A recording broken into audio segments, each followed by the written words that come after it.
À l'ombre de la souffrance du Soudan, marquée par la guerre acharnée entre l'armée nationale et les milices du soutien rapide, émergent plusieurs noms de dirigeants militaires, certains cherchant à stabiliser le pays, tandis que d'autres poursuivent leurs ambitions de pouvoir sans se soucier des pertes éventuelles. Aujourd'hui, nous examinons la vie de l'une des personnalités militaires les plus importantes du Soudan, qui a assumé la direction du pays pendant une période de transition marquée par de nombreuses turbulences et défis politiques.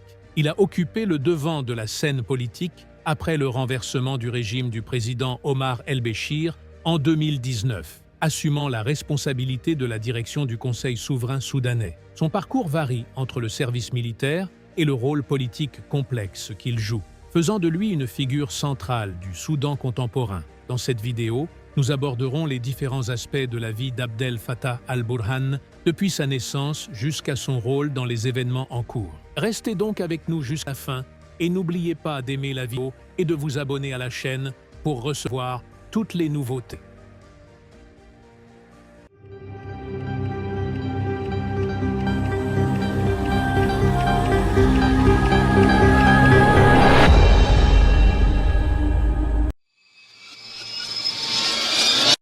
Abdel Fattah al-Burhan est né le 11 juillet 1960 dans le village de Kandouto, situé dans l'état de la rivière Nil, au nord du Soudan. Cette région, baignée par une nature paisible et dominée par les coutumes et traditions rurales, a façonné les premiers traits de Burhan ainsi que sa personnalité, qui le conduira plus tard à devenir l'une des personnalités militaires et politiques les plus en vue du Soudan. Burhan a grandi dans une famille modeste, influencée par le soufisme islamique selon la voie Khatmiya, un aspect qui a eu un impact clair sur la formation des valeurs et principes sur lesquels il a été élevé dès son plus jeune âge. Le village était un environnement conservateur, où la vie quotidienne se mêlait aux coutumes tribales et aux traditions soudanaises authentiques, ce qui l'a plongé dès ses premières années dans une société caractérisée par la solidarité et l'entraide. Cet environnement a contribué à lui inculquer des valeurs fondamentales, telles que le sens des responsabilités, le respect des aînés et la détermination à surmonter les défis, quelle qu'en soit la difficulté et l'ampleur. Burhan a suivi ses études primaires et secondaires dans les écoles de son village, avant de se rendre plus tard à la ville de Shendi pour poursuivre son enseignement secondaire, avant de rejoindre ensuite l'Académie militaire soudanaise en tant que membre de la 31e promotion d'officier.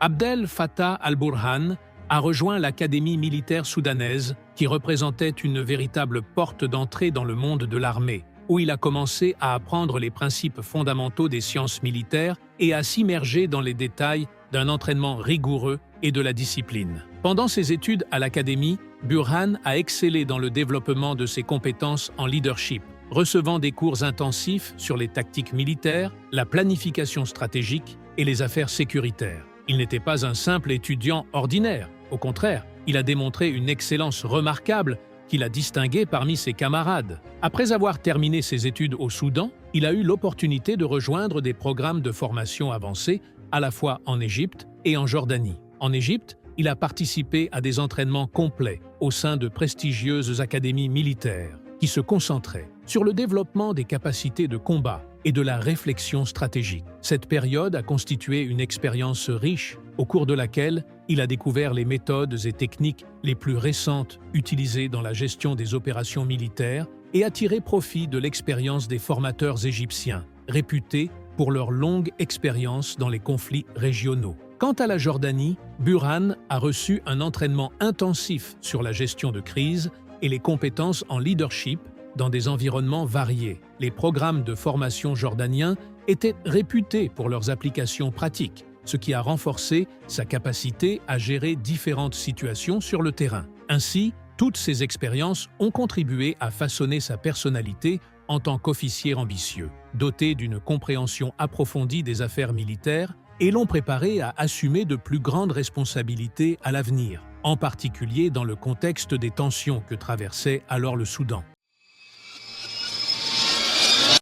Après avoir terminé son parcours à l'Académie militaire, Abdel Fattah al-Burhan a commencé sa carrière professionnelle au sein de l'armée soudanaise, en tant que soldat dans les forces de la garde frontalière. une unité réputée pour affronter des défis difficiles et gérer les conflits aux frontières du pays. Le service dans ces forces a représenté pour Burhan un début intensif pour apprendre les bases du travail sur le terrain, où il a montré une grande compétence dans l'accomplissement de missions complexes, nécessitant prudence, rapidité et discernement. Ces qualités lui ont permis d'être promu rapidement et de se voir confier des responsabilités plus importantes en peu de temps. Au cours des années suivantes, Burhan a gravi les échelons vers des postes de commandement dans l'armée, occupant plusieurs fonctions, dont celle de commandant des forces terrestres, un poste central qui exige la prise de décisions décisives en temps critique. Dans ce rôle, Burhan a dirigé des opérations militaires et coordonné les unités de l'armée dans des zones de conflit telles que le Darfour et le Sud-Soudan, deux régions marquées par des conflits armés de longue durée. Cette participation aux guerres civiles et aux interventions militaires a constitué une expérience sur le terrain qui a affiné ses compétences et lui a apporté une profonde expertise dans la gestion des crises et la prise de décisions stratégiques.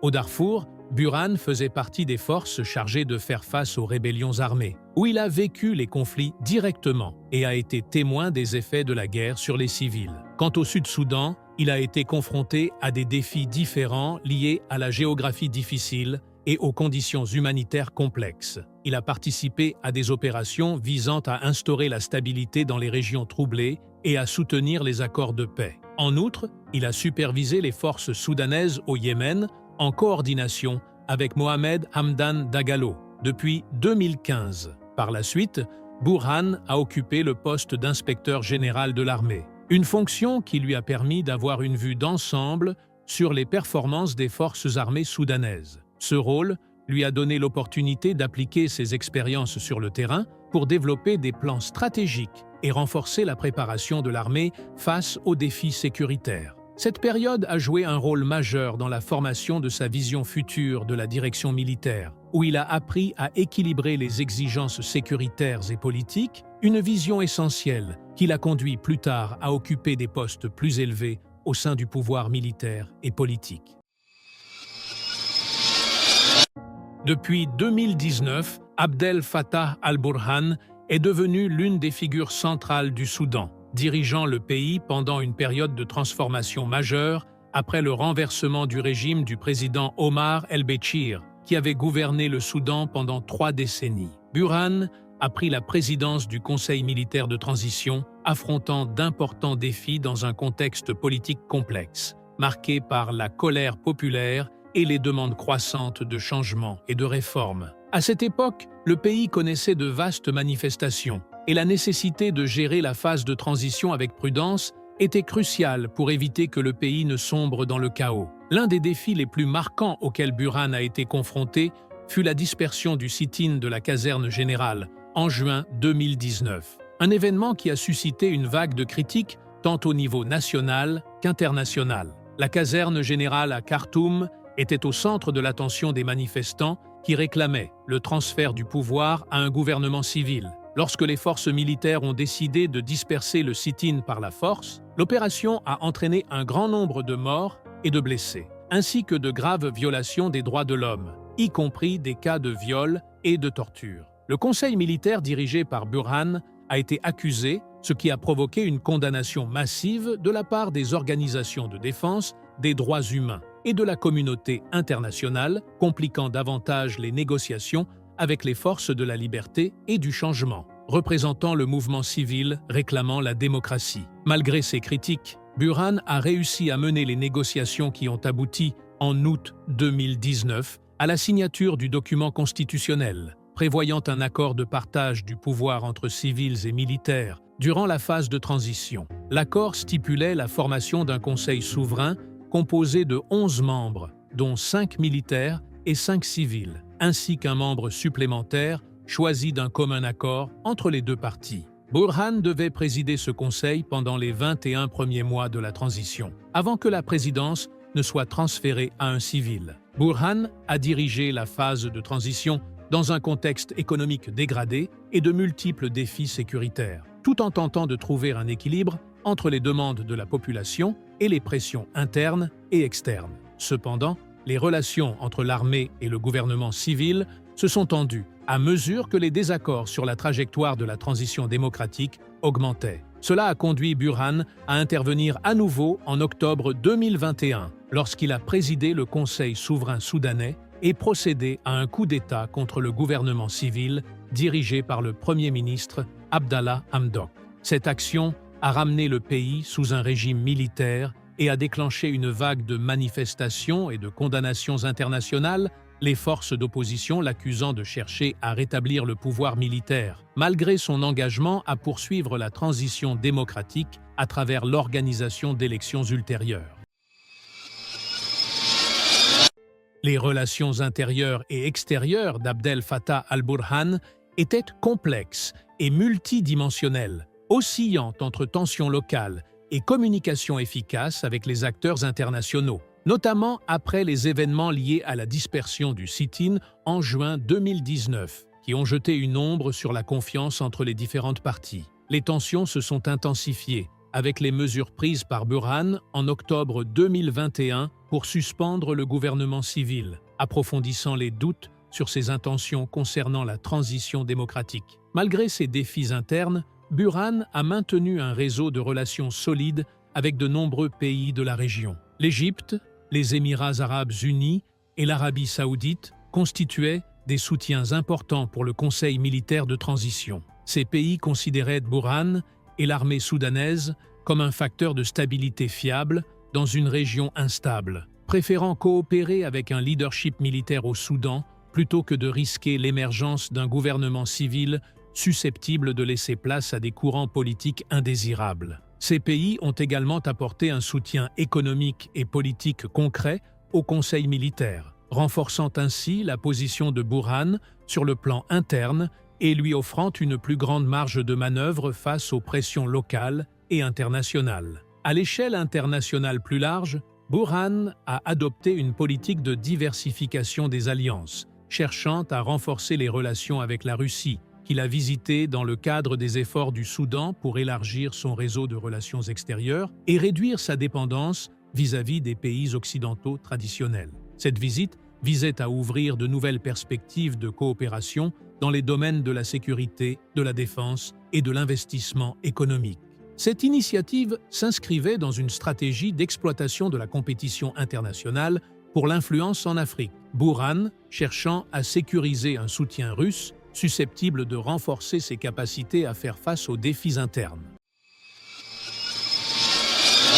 Depuis 2023, le Soudan connaît l'une des périodes les plus violentes de son histoire récente, lorsque la guerre a éclaté entre les forces armées soudanaises, dirigées par Abdel Fattah al-Burhan, et les forces de soutien rapide, commandées par Mohamed Hamdan Dagalo, connu sous le nom de Hemeti. Les tensions entre les deux parties avaient progressivement augmenté au fil des années, mais elles ont atteint leur paroxysme en avril 2023, lorsque des affrontements violents ont éclaté dans la capitale Khartoum et dans d'autres villes, entraînant d'importantes pertes humaines et matérielles et aggravant la situation humanitaire dans le pays. Burhan, qui occupait alors les postes de commandant en chef des forces armées et de président du Conseil souverain, s'est retrouvé au cœur d'un conflit ouvert contre une force paramilitaire puissante, bien équipée et très organisée. Cela a obligé Burhan à prendre des décisions militaires rapides et décisives afin de contrôler la situation et d'empêcher les milices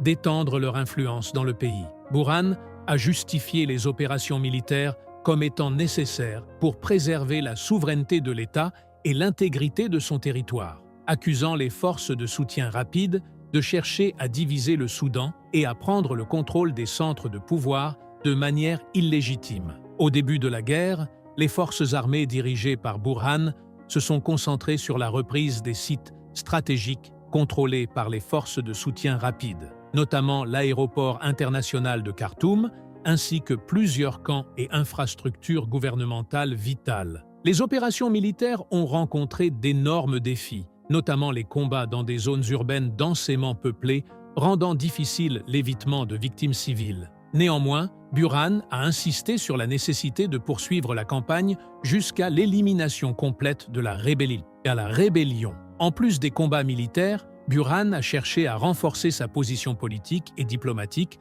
sur la scène internationale et régionale. Il a cherché le soutien des pays amis et des alliés dans la région, tels que l'Égypte, qui a souligné l'importance de rétablir la sécurité et la stabilité au Soudan. Il a également appelé la communauté internationale à soutenir le gouvernement légitime, mettant en garde contre la gravité de la présence de groupes armés cherchant à s'emparer du pouvoir par la force. La guerre a eu des effets profonds sur la situation humanitaire au Soudan, provoquant le déplacement de centaines de milliers de civils et la destruction des infrastructures dans de vastes zones du pays. Avec la poursuite des opérations militaires, les organisations internationales ont intensifié leurs appels à un cessez-le-feu et à la négociation d'une solution politique. Cependant, Burhan a insisté pour que toute solution garantisse le démantèlement des forces de soutien rapides et leur intégration dans l'armée sous un commandement unifié, soulignant qu'il ne fallait pas permettre l'existence de forces armées parallèles au Soudan.